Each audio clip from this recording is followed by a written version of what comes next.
नमस्कार दोस्तों, स्वागत है आपका फोकस स्टडी के इस यूट्यूब चैनल में। देखिए, आज हम मानव शरीर के कुछ अद्भुत तथ्य जो होते हैं वो पढ़ने वाले हैं। ये एक बायोलॉजी का पार्ट है और ये काफ़ी इंपॉर्टेंट है। ये मेरा खुद का नोट्स है, मैंने उसी नोट से ये कैप्चर कर रखा है। तो आपको इसमें काफ़ी इंटरेस्टिंग चीज़ें मिलेंगी जो कि परीक्षा की दृष्टि से इंपॉर्टेंट होते हैं। इनसे क्वेश्चन हमेशा आपको बनते रहते हैं। जो मानव शरीर के जो मूल अवस्था जो होती है उनसे सारे क्वेश्चन बने हैं इसमें। तो इसमें आपका एक भी क्वेश्चन मानव शरीर से मतलब ह्यूमन बॉडी से आपका क्वेश्चन कोई छूटेगा नहीं इस पर। तो चलिए शुरू करते हैं। और चैनल पर नए हैं तो चैनल को जरूर सब्सक्राइब कर दीजिएगा, क्योंकि ऐसे ही वीडियो मैं लेकर हमेशा आता रहता हूँ। तो चलिए शुरू करते हैं। देखते हैं पहला क्या है हमारा। देखिए, पहला है हमारा कि मनुष्य का हृदय धड़कता है। मनुष्य का हृदय धड़कता है, तो मनुष्य का हृदय 72 बार प्रति मिनट के हिसाब से मनुष्य का हृदय धड़कता है। आगे है मानव खोपड़ी में हड्डी होती है। मानव खोपड़ी में हड्डी होती है, तो मानव खोपड़ी में कुल 29 हड्डी होती है। आगे स्वस्थ मनुष्य का श्वसन दर होता है। स्वस्थ मनुष्य का श्वसन दर जो होता है वो 16 से 18 बार होता है, स्वस्थ मनुष्य का श्वसन दर। उसके बाद आगे है कि मस्तिष्क का वजन होता है। मस्तिष्क का वजन 1350 से 1400 ग्राम तक मस्तिष्क का वजन होता है।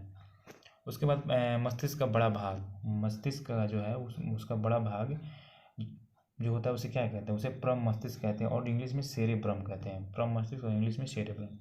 आगे है किडनी का वजन। किडनी का वजन होता है कितना, 150 ग्राम। किडनी का वजन कितना होता है, 150 ग्राम। आगे हमारा कि शरीर का सबसे बड़ी हड्डी, शरीर की सबसे बड़ी हड्डी क्या है, तो वो है फीमर, जो कि जांघ में होती है। शरीर की सबसे बड़ी हड्डी फीमर, जो कि जांघ में होती है। उसके बाद है शरीर की सबसे छोटी हड्डी। शरीर की सबसे छोटी कौन सी है, तो वो है स्टेपिज, जो कि कान में होती है। शरीर की सबसे छोटी हड्डी स्टेपिज होती है, वो कान में होती है। और सबसे बड़ी हड्डी फीमर, जो कि जांघ में होती है। उसके बाद है शरीर में सबसे मजबूत हड्डी। शरीर में सबसे मजबूत हड्डी कौन सी होती है, वो जबड़े में होती है शरीर की सबसे मजबूत हड्डी। उसके बाद शरीर का सबसे कठोर तत्व। शरीर का सबसे कठोर तत्व क्या होता है, एनामिल। शरीर का सबसे कठोर तत्व एनामिल। उसके बाद है सामान्य मनुष्य का रक्तचाप कितना होता है, तो 120/80 जो होता है वो रक्तचाप मतलब ब्लड प्रेशर। सामान्य मनुष्य का ब्लड प्रेशर 120/80 होता है। उसके बाद है मानव शरीर में जल की मात्रा। मानव शरीर में जल की मात्रा 65 से 80% तक होती है। मानव शरीर में जल की मात्रा कितनी होती है, 65 से 80% तक। उसके बाद है रक्त की मात्रा शरीर के भार का कितना होता है। यहाँ पर क्वेश्चन है कि रक्त की मात्रा शरीर के भार का होता है 7%। याद रखिएगा, आप लोग इंपॉर्टेंट है ये। रक्त की मात्रा शरीर के भार का 7% होता है। मनुष्य में रक्त की मात्रा कितनी होती है, मनुष्य में रक्त की मात्रा होती है 5 से 6 लीटर। मनुष्य में रक्त की मात्रा होती है 5 से 6 लीटर। उसके बाद है मानव रक्त का पीएच मान कितना होता है। मानव रक्त का पीएच मान होता है 7.4।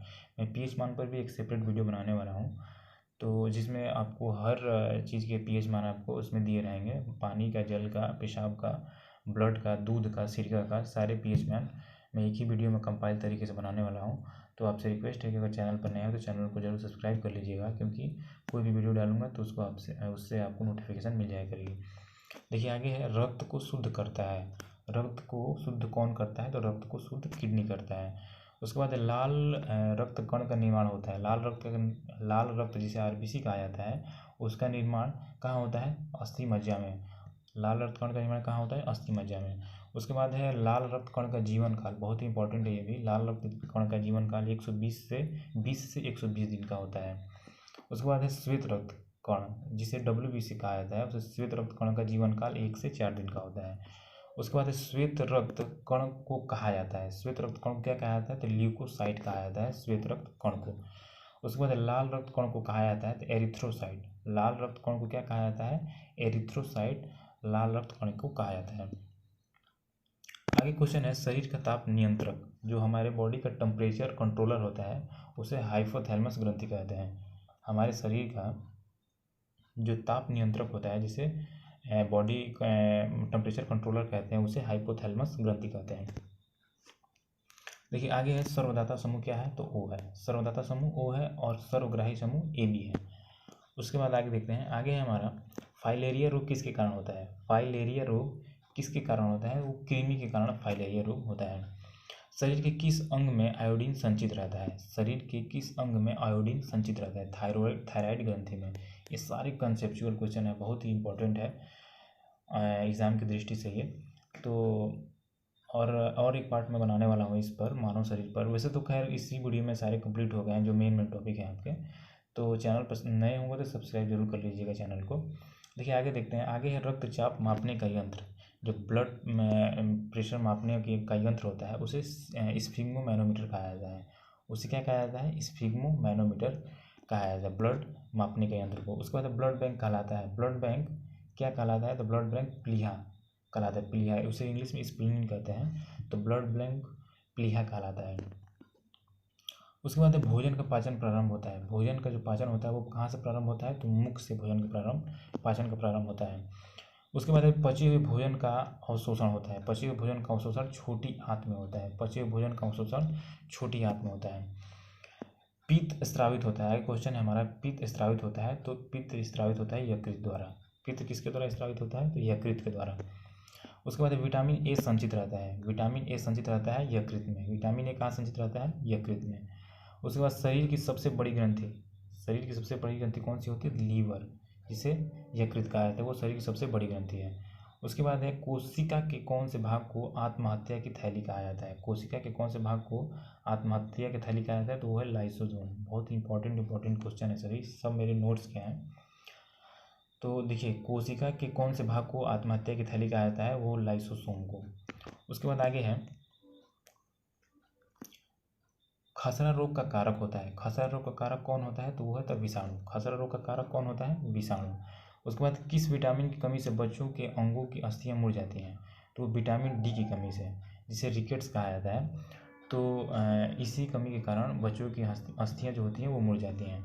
उसके बाद है पीयूष ग्रंथि कहाँ होती है? पीयूष ग्रंथि जो होती है वो मस्तिष्क में होती है। पीयूष ग्रंथि कहाँ होती है? मस्तिष्क में। उसके बाद है गुर्दे की निस्पंदन इकाई क्या होती है? गुर्दे की निस्पंदन इकाई क्या होती है? तो वो होती है नेफ्रॉन।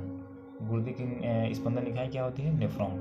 उसके बाद केला क्या है? केला क्या है? तो केला एक घास है। केला क्या है? केला एक घास है। उसके बाद जलीय जीव डॉल्फिन वर्गीकृत किए गए हैं। जलीय जीव डॉल्फिन वर्गीकृत किए गए हैं स्तनी में। जलीय जीव डॉल्फिन जो है उसे स्तनी में वर्गीकृत किया गया है। उसके बाद सबसे छोटी ग्रंथि जिसे मास्टर ग्रंथि कहा जाता है, उसे क्या कहा जाता है? तो उसे कहा जाता है पिट्यूटरी। पिट्यूटरी कहा जाता है उसे, सबसे छोटी ग्रंथि जिसे मास्टर ग्रंथि भी कहा जाता है। उसके बाद मनुष्य में पसलियाँ पाई जाती हैं। मनुष्य में कितनी पसलियाँ पाई जाती हैं? तो वो है 12 जोड़ी। मनुष्य में 12 जोड़ी पसलियाँ पाई जाती हैं। उसके बाद है शरीर में मांसपेशियों की कुल संख्या कितनी होती है? शरीर में मांसपेशियों की कुल संख्या कितनी होती है? तो वो होती है 639। उसके बाद है लार में पाया जाने वाला एंजाइम। लार में जो एंजाइम पाया जाता है उसे क्या कहा जाता है? तो उसे कहा जाता है टाइलिन। लार में जो एंजाइम पाया जाता है उसे टाइलिन कहा जाता है। उसके बाद है लिंग निर्धारण होता है। लिंग जो होता है वो निर्धारण किसके द्वारा होता है? तो पुरुष क्रोमोसोम पर लिंग का निर्धारण डिपेंड रहता है। ठीक। उसके बाद है मनुष्य का हृदय होता है। मनुष्य का हृदय कैसा होता है? वो होता है 4 कोष्ठीय। मनुष्य का हृदय 4 कोष्ठीय होता है। शरीर में गुणसूत्रों की संख्या कितनी होती है? शरीर में गुणसूत्रों की संख्या कितनी होती है? वो 46 होती है। शरीर में गुणसूत्रों की संख्या 46 होती है। आगे देखते हैं। आगे शरीर में त्वचा सबसे बड़ा अंग क्या होता है? शरीर में सबसे बड़ा अंग क्या होता है? तो वो होता है त्वचा। शरीर में सबसे बड़ा अंग त्वचा होता है। उसके बाद शरीर की सबसे बड़ी कोशिका। शरीर की सबसे बड़ी कोशिका क्या होती है? तो तंत्रिका तंत्र शरीर की सबसे बड़ी कोशिका होती है। आगे शरीर में प्रतिदिन मूत्र बनता है।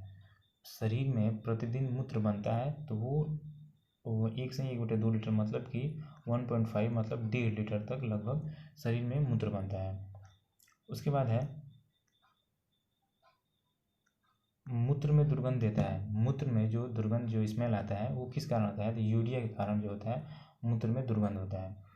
उसके बाद है मानव मूत्र अम्लीय का पीएच मान कितना होता है? तो 6 होता है। मानव मूत्र का जो पीएच मान होता है वो कितना होता है? 6 होता है। उसके बाद है मानव शरीर में सबसे बड़ी धमनी। मानव शरीर में सबसे बड़ी धमनी क्या होती है? तो उसे महाधमनी कहते हैं। मानव शरीर की सबसे बड़ी धमनी महाधमनी। उसके बाद है शुद्ध क्रिस्टलीय रूप से विलगित पहला एंजाइम। शुद्ध क्रिस्टलीय रूप से विलगित पहला एंजाइम क्या है? तो वो है एमिलेज। एमिलेज जो है वो शुद्ध रूप से क्रिस्टलीय पहला एंजाइम है। देखिए आगे है शरीर का सामान्य ताप क्या होता है? शरीर का सामान्य ताप क्या होता है? तो देखिए मैंने तीनों ले रखा है यहाँ पर। फ़ारेनहाइट में 98.6 डिग्री फ़ारेनहाइट होता है। सेल्सियस में 37 डिग्री सेल्सियस होता है और केल्विन में 310 केल्विन होता है। तीनों इंपॉर्टेंट है, तीनों आप रिमेंबर कर लीजिएगा अच्छे से इसको। फ़ारेनहाइट में 98.6 डिग्री फ़ारेनहाइट, सेल्सियस में 37 डिग्री सेल्सियस और केल्विन में 310 केल्विन होता है। आगे टीबिया नामक हड्डी पाया जाता है। टीबिया नामक जो हड्डी होती है वो कहाँ पाई जाती है? तो वो पाई जाती है पैर में। उसके बाद है दांतों और हड्डियों की संरचना के लिए आवश्यक तत्व है। दांत और हड्डी की संरचना के लिए आवश्यक तत्व क्या है? तो वो है कैल्शियम और फास्फोरस। दांत और हड्डी को की संरचना में ये सबसे आवश्यक तत्व होते हैं। उसके बाद है शरीर में ऊतकों का निर्माण होता है। शरीर में ऊतकों का निर्माण होता है प्रोटीन से। शरीर में ऊतकों का निर्माण किससे होता है? तो प्रोटीन से होता है। आगे मानव शरीर में प्रचुर मात्रा में पाया जाने वाला तत्व। मानव शरीर में प्रचुर मात्रा में कौन सा तत्व पाया जाता है? तो वो है ऑक्सीजन। मानव शरीर में सबसे प्रचुर मात्रा में पाया जाता है। उसके बाद है किस पोषक तत्व का सर्वप्रथम मुंह से पाचन होता है? किस पोषक तत्व का सर्वप्रथम मुंह से पाचन होता है? वो है कार्बोहाइड्रेट। जो है इसका पाचन जो है सर्वप्रथम मुंह से होता है।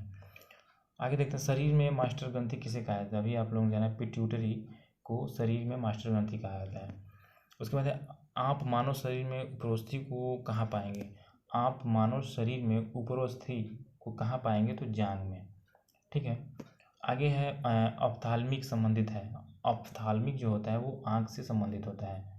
ऑप्थाल्मिक जो है वो आँख से संबंधित होता है। उसके बाद है मानव शरीर में रक्तचाप किसके द्वारा नियंत्रित होता है? बहुत इंपॉर्टेंट है ये भी। मानव शरीर में रक्तचाप मतलब ब्लड प्रेशर किसके द्वारा नियंत्रित होता है? तो एड्रीनल ग्लैंड के द्वारा। एड्रीनल ग्लैंड जो होता है वही ब्लड प्रेशर को नियंत्रित करता है। आगे है इंसुलिन की कमी के कारण कौन होने वाला रोग। इंसुलिन की कमी के कारण कौन सा रोग होता है? वो डायबिटीज, जिसे मधुमेह कहा जाता है। इंसुलिन की कमी के कारण कौन सा रोग होता है? डायबिटीज। उसके बाद है इंसुलिन स्रावित होता है। इंसुलिन जो है वो कहाँ स्रावित होता है? तो वो अग्नाशय में इंसुलिन स्रावित होता है। आगे है लाल रक्त का आकार होता है। लाल रक्त का आकार जो है वो कैसा होता है? तो लाल रक्त का आकार होता है गोलाकार। उसके बाद रक्त को जमाने में कौन सी प्रोटीन उपयोग में आती है? रक्त को जमाने में कौन सी प्रोटीन उपयोग में आती है? तो वो है फाइब्रिनोजेन। फाइब्रिनोजेन जो है वो रक्त को जमाने में काम में आती है और ये एक प्रकार की प्रोटीन होती है। आगे देखते हैं। आगे शरीर में हीमोग्लोबिन का कार्य है। शरीर में हीमोग्लोबिन का क्या कार्य है? तो ऑक्सीजन का परिवहन करना जो है ये हीमोग्लोबिन का कार्य होता है। ठीक। उसके बाद है हीमोग्लोबिन में उपस्थित होता है। हीमोग्लोबिन में क्या उपस्थित होता है? तो हीमोग्लोबिन में आयरन उपस्थित होता है। उसके बाद आगे है ईईजी मस्तिष्क की गतिविधियां दर्ज करता है। ईई जो है ये एक प्रकार का चेकअप होता है मस्तिष्क के लिए। तो ये मस्तिष्क की गतिविधियों को दर्ज करता है। उसके बाद HIV की पुष्टि हेतु एलिसा की जांच की जाती है। जो HIV होता है, HIV की पुष्टि करने के लिए एलिसा नामक एक जांच होती है, यही किया जाता है। इसी से कंफर्म हो पाता है कि आपको HIV है या नहीं है। तो हमारी वीडियो ख़त्म होती है यहीं पर। और एक बार और रिक्वेस्ट है आपसे कि चैनल पर नए हैं तो चैनल को जरूर सब्सक्राइब कर लीजिएगा, क्योंकि मैं और भी ऐसी ही वीडियो लेकर आता रहूँगा। इसमें आपको मानव शरीर से कोई क्वेश्चन बच नहीं गया होगा लगभग में। तो वीडियो देखने के लिए धन्यवाद। आपका दिन शुभ हो।